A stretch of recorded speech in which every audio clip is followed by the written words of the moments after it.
रामाय रामभद्राय रामचंद्राय वेदसे रघुनाथाय नाथाय सीताया पतये नमः। गुरुर्ब्रह्मा गुरुर्विष्णु गुरुर्देवो महेश्वरः गुरुः साक्षात् परं ब्रह्म तस्मै श्री गुरुवे नमः।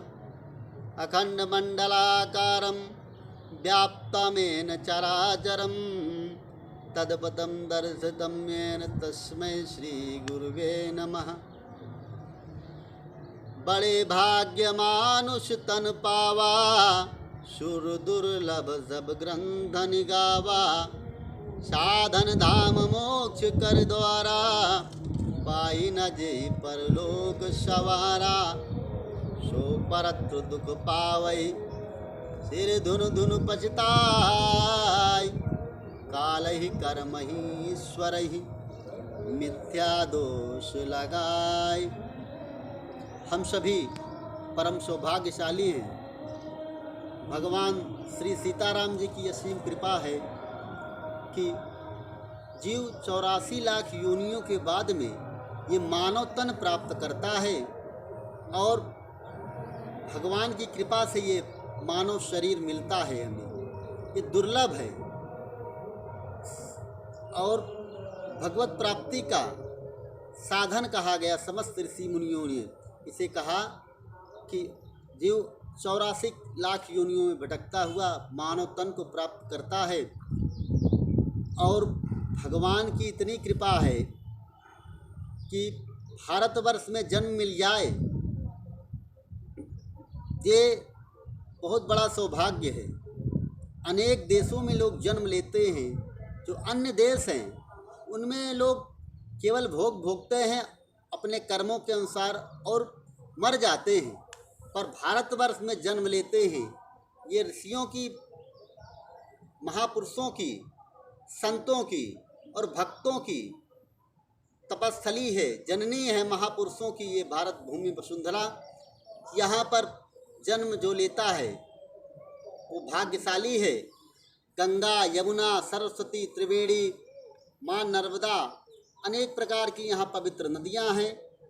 अनेक प्रकार के पवित्र पर्वत हैं, जैसे गिरिराज जी, हिमालय पर्वत, श्री कामतानाथ भगवान, अनेक पर्वत हैं।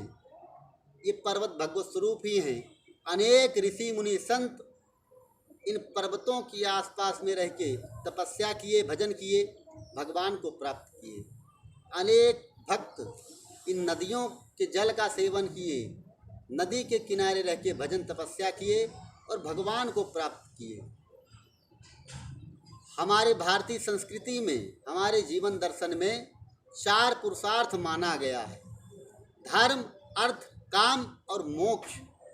बाकी दूसरे देश के लोग अर्थ को ही प्रधान पुरुषार्थ मानते हैं।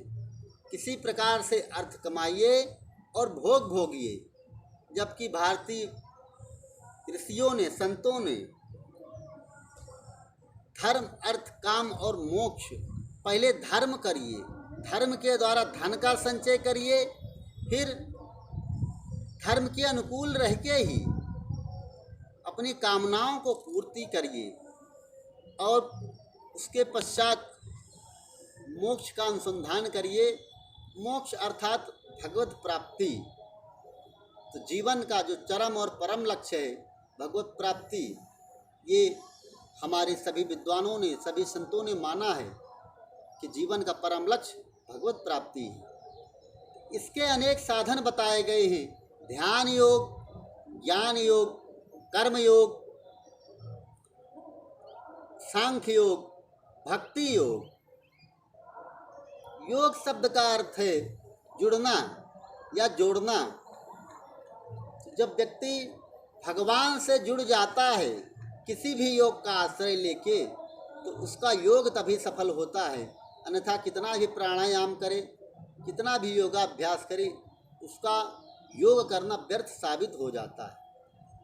हमारे यहाँ सबसे अंतिम जो पुरुषार्थ है मोक्ष अर्थात भगवत प्राप्ति, उसी को मुख्य ध्येय मार्ग बनाकर संतों ने अनेक मार्ग बनाया है और हम सभी उन मार्गों की विस्तृत चर्चा करेंगे। आगे इसकी चर्चा की जाएगी। योग शब्द का अर्थ है भगवान से जुड़ना। तो किस प्रकार से भगवान से जुड़ा जाए, किस मार्ग का आश्रय लेके हम किस विधि से, किस पद्धति से, किस विधान से भगवान को प्राप्त कर सकते हैं, किस योग का आश्रय लें। इस समय, इस कलयुग में समय और परिस्थिति के अनुसार कौन सा योग हमारे लिए सुलभ होगा, जो हमें भगवत प्राप्ति के पथ तक पहुंचा देगा। जय श्री सीताराम, जय हनुमान।